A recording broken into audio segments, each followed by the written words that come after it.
Coming up, we watch a Frenchman give us a creepy grin, some women lie down in some chairs, and we watch some Canadian figure skaters love their van a little too much.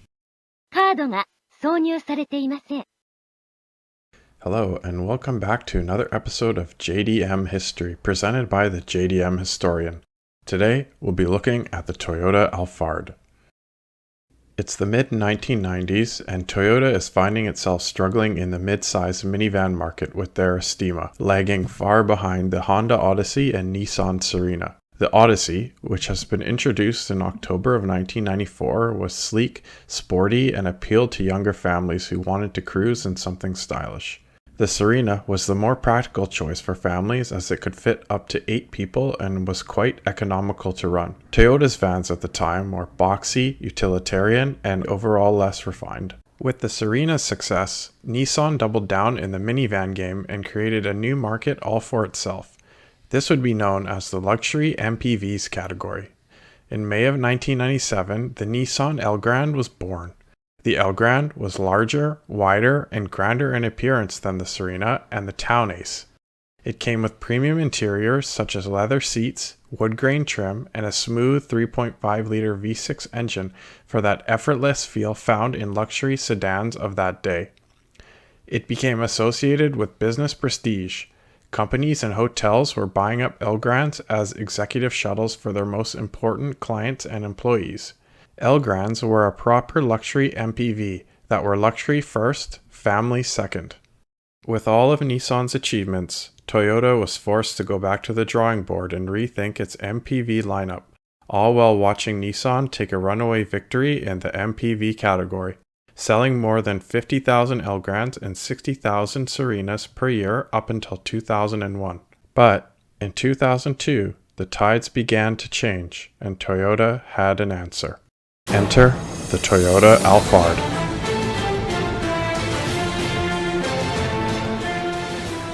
Toyota was smart. They didn't just copy the Elgrand, they expanded on the luxury formula. They recast the luxury MPV as a mobile lounge. Alphard was equipped with premium features such as power dual sliding doors, second-row ottoman-style seats similar to what would be found in business-class airline seating during that time. It also had power curtains, mood lighting, and rear seating entertainment units to really give it that hotel on wheels feel. Alphard was given plush carpets, wood grain, and leather interiors, as well as dual-zone climate control, giving it that premium Toyota Crown feel when varying around VIPs. The Alphard was also designed with a high roof and a flat floor, making it easy for VIPs and the elderly to enter gracefully. McPherson struts were used on all 4 corners, giving it that smooth, comfortable ride. To further promote these two models, Toyota leaned on the Japanese perception of France. In the early 2000s, France carried a strong cultural association with luxury, elegance, and refinement in Japan. French brands like Chanel, Louis Vuitton, and Hermès were hugely aspirational at the time. French cuisine was considered the pinnacle of Western fine dining, and French film carried an aura of sophistication. Because of this, Toyota enlisted the help of a French movie star named Jean Reno. Reno, nicknamed Mr. Alphard, starred in the film Lion the Professional, which became a bit of a cult classic in Japan. His presence in the Alphard commercials helped solidify that the van was to be perceived as luxury on wheels. During the launch of the Alphard, the Elgrand also received a refresh. However, this time, the Elgrand really missed the mark as a luxury minivan. The Elgrand was given a low, wide stance with sleek, sporty lines, aggressive headlights, and a rear roof spoiler. Nissan stuck with the 2.5-liter and 3.5-liter V6 engines with all-wheel drive and rear-wheel drive, whereas the Alphard had the option of choosing a hybrid option by 2003. The Nissan Elgrand was now being seen as a family van for dads who wanted something powerful and stylish, rather than a soft people carrier. This misstep by Nissan made the Alphard the only choice for buyers who wanted a vehicle to carry around their clients in style and families who valued social image and status. Fast forwarding to year-end 2002, Toyota projected that Alphard would sell 4,000 units per month. When the sales numbers finally rolled in, Toyota's efforts to compete with Nissan over the luxury minivan market were triumphant. The Alphard smashed the Elgrand, selling 53,000 units to the Elgrand's 41,000. But it didn't stop there. By 2007, the Alphard had blown past the Elgrand, outselling Nissan by a ratio of 2-1. The Alphard was a success. By 2008, Toyota decided that the Alphard was in need of a refresh, and the second, or AH20 generation was born. This time around, though, the Alphard G was dropped in favor of a new sister model, the Toyota Vellfire. The Vellfire, a mixture of two English words, velvet and fire, suggested smoothness, passion, and power and would be marketed as the sportier version for younger demographics. The Alphard would continue to be the formal luxury model, emphasizing elegance and sophistication.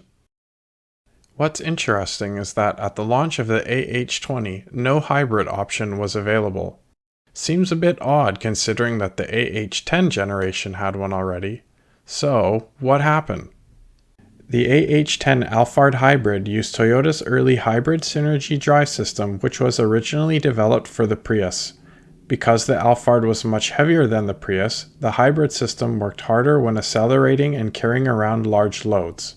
The rapid charge and discharge cycles stressed the batteries and the inverters, leading to reduced battery life and ultimately premature failures of these first-gen components.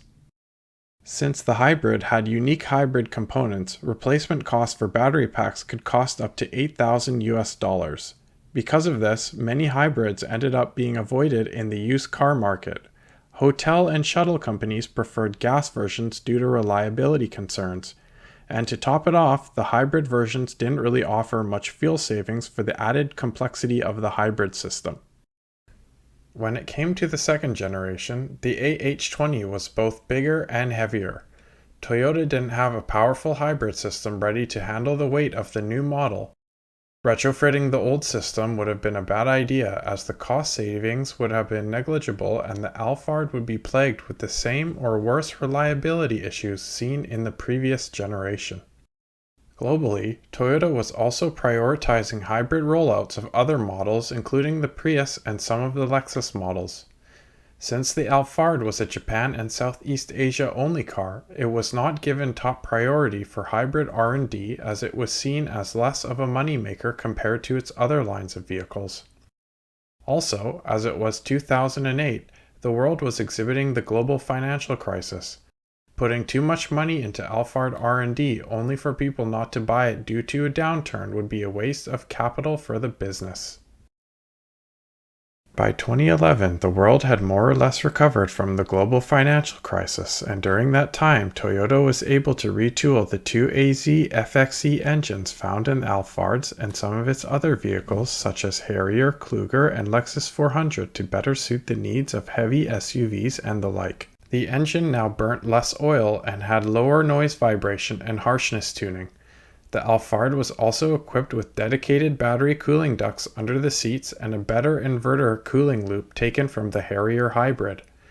It was also given the second generation of hybrid synergy drive, which was now a gear-powered CVT rather than belt-driven operation. Ah yes, now we get towards the third generation, the AH30. As a fun side note, I had never heard of the Alphard until I arrived in Thailand for my first time there. When I saw an Alphard, I was blown away. Who knew that vans could be so futuristic and cool looking? Most of the vans in America around that time were honestly pretty boring and not very aesthetically pleasing. Having said that, the AH30 would be the most polarizing generation in terms of styling. Alphard purists complained that the front grille was too flashy and excessive and looked too gaudy compared to other vans in its class. Because of its front grille, the Alphard was quick to receive nicknames such as Shaver Grille or Chrome Wall from the Reddit community and the like. On the flip side, in places like Malaysia, the Alphard was praised for its chromed out stance. It displayed an image that people who owned one had significant wealth. It also helped elevate the Alphard closer to Lexus-level prestige.